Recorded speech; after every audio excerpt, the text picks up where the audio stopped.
In the early 90s, Maurice Strong, who's a big player with the United Nations, he's been head of the World Bank before and a few other divisions, and he was sent over to China to set up the office to help get the World Trade Organization, using your tax money, to get the factories, the physical factories, all set up all over China, and to get all the Western countries to fund all of that, which we did. We fund for the transfer of your own factories abroad. And they pulled them out of there and brought them to Canada for a couple of years to privatize the electrical systems for Ontario. They made him chairman of the board. And in the Toronto Sun, he had said back then, he said that there will be coming power shortages. And of course, he said main factories that are left are very important government offices and so on will all have diesel energy backups, etc., to ensure they continue. But he says this is definitely coming, these power shortages. They already had a plan, this austerity, remember, idea from before even he came along and said that in the early 90s. So with that in mind, here's an article today, BBC News. 2011 is a crucial year for the UK energy. It says here, it's a video. I'll put this link up for you to watch. It says the UK is about to embark on a huge process of change in the way it produces, transports and uses energy. Steve Holliday, Chief Executive of National Grid, explains how 2011 is the crucial decision point for investment decisions that will have huge long-term implications for the UK's energy policies. Now, Maurice Strong talked in the 90s about rationing it, you see, and that's what, of course, is coming. And John O'Sullivan also has this article here on the same thing. Power supplier admits going green will put the lights out in Britain. British families have been told the shocking truth about the price of green energy. They must prepare to go without electricity for extended periods, warns the UK's top electricity boss. Steve Halliday, National Grid's chief executive, issued a stark warning over the consequences of the UK going green, speaking to listeners on today's Radio 4 Today, it's called Radio 4 Today programme. The link's there if you want to listen to it. The shock admission was immediately picked up by the Daily Telegraph in the article, Era of Constant Electricity at Home is Ending, says Power Chief. Britain's largest energy supplier, National Grid, is one of the most lucrative privatised monopolies in the world. It deals with the cold realities to a nation already committed to spending £18 billion per year on unnecessary, unpopular green taxes. You're going to be taxed into the ground. Are you getting are you beginning to see why this massive build-up of internal militarised police has been going on for years? You know what's coming down the pike. They know what's coming down the pike. And they've got a lot more to push on you. An awful lot more to push on you. And they're all ready for it too. Because it was planned a long, long time ago. So the Brits were told, wind turbines, you're going to get them whether you like it or not. The colossal company is hell-bent on pursuing an ill-conceived agenda to make its energy policy more environmentally friendly by focusing on wind power. Well, I'll jump from there and I'll put another article up. This is from Mail Online. Why the £250 billion? 250 billions. This is a country that's been ransacked, plundered, raped by the banks, raped by the governments, raped by the EU, the European Union. And here they go, just putting, it's like sticking the bane in at the end after you've shot someone, sticking the bane in and twisting it as much as you can to get the last grunt out of them. Why the £250 billion wind power industry could be the greatest scam of our age. And here are the 3 lies that prove it, by Christopher Brooker. It says, scarcely a day goes by without more evidence to show why the government's obsession with wind turbines, now at the centre of our national energy policy, is one of the greatest political blunders of our time. Under a target agreed with the EU, Britain is committed within 10 years at astronomical expense to generating nearly a third of its electricity from renewable sources, mainly through building thousands more wind turbines.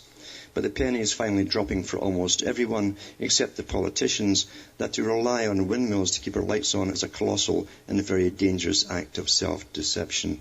And we'll go in and explain why that is, this big, massive con that's coming to place near you across the world. Hi folks, we're back, and this is Cutting Through the Matrix.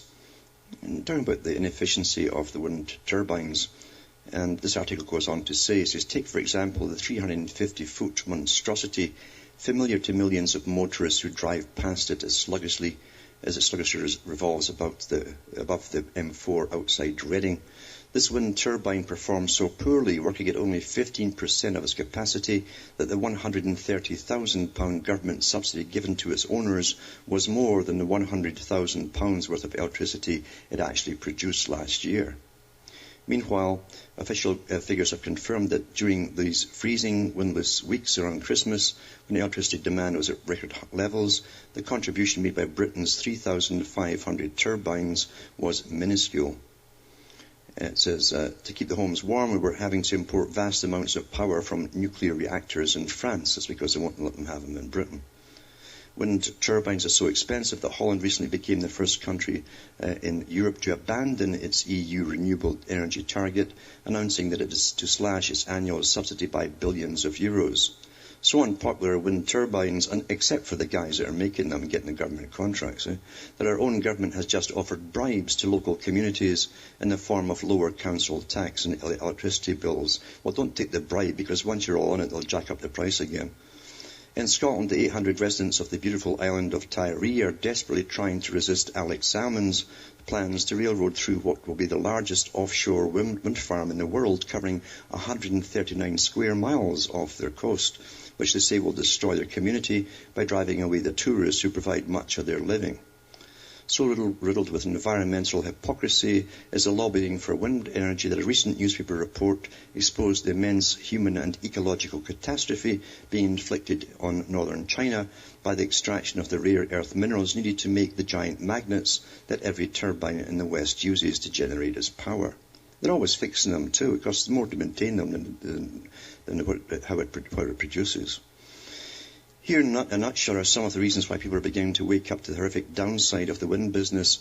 And since I began writing about wind turbines 9 years ago, I've come to see how the case for them rests on three great lies. By the way, the big CFR boys and the Fabians were talking about wind turbines back in the 1920s to come. And H.G. Wells wrote about them. If you think this is just happening by chance. It says that the first is the pretense that turbines are anything other than ludicrously inefficient. The most glaring dishonesty peddled by the wind industry and echoed by gullible politicians is vastly to exaggerate the output of turbines by deliberately talking about them only in terms of their capacity, as if this was what they actually produce, rather it's the total amount of power they have the capability of producing. The point about wind, of course, is that it is constantly varying in speed, so that the output of the turbines averages out at barely a quarter of their capacity at any one time.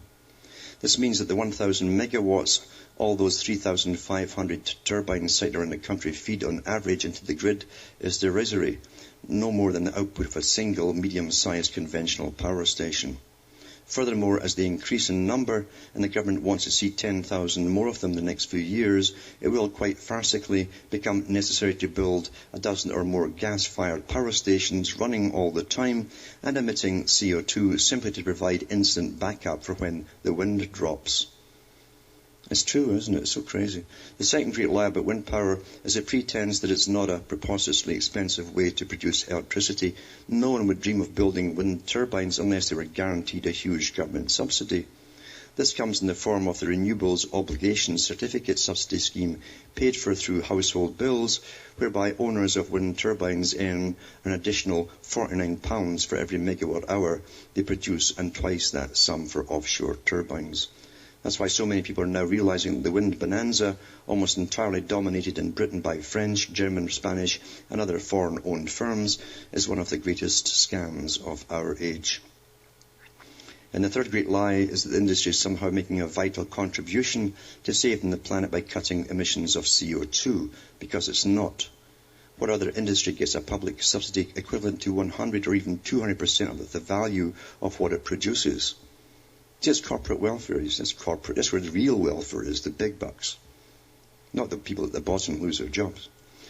We may not be aware of just how much we are pouring into the pockets of the wind developers because our bills hide this from us. But as ever more turbines are built, this could soon be adding hundreds of pounds a year to the bills. When a Swedish firm recently opened what is now the world's largest offshore wind farm off the coast of Kent at a cost of £800 million, we were told that its capacity was 300 megawatts, enough to provide green power for tens of thousands of homes.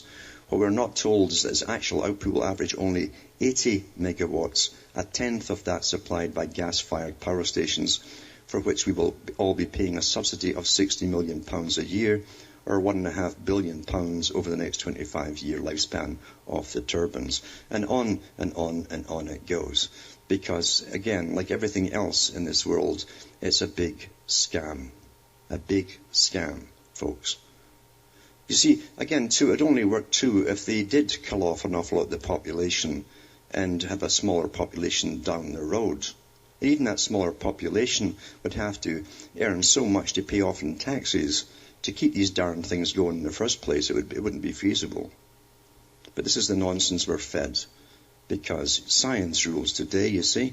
And, of course, the big sharks, the big psychopathic sharks who own industries and investments, they smell it coming and they're in like a shot to make sure they get their fair share of all the blood that's spilt from the taxpayer.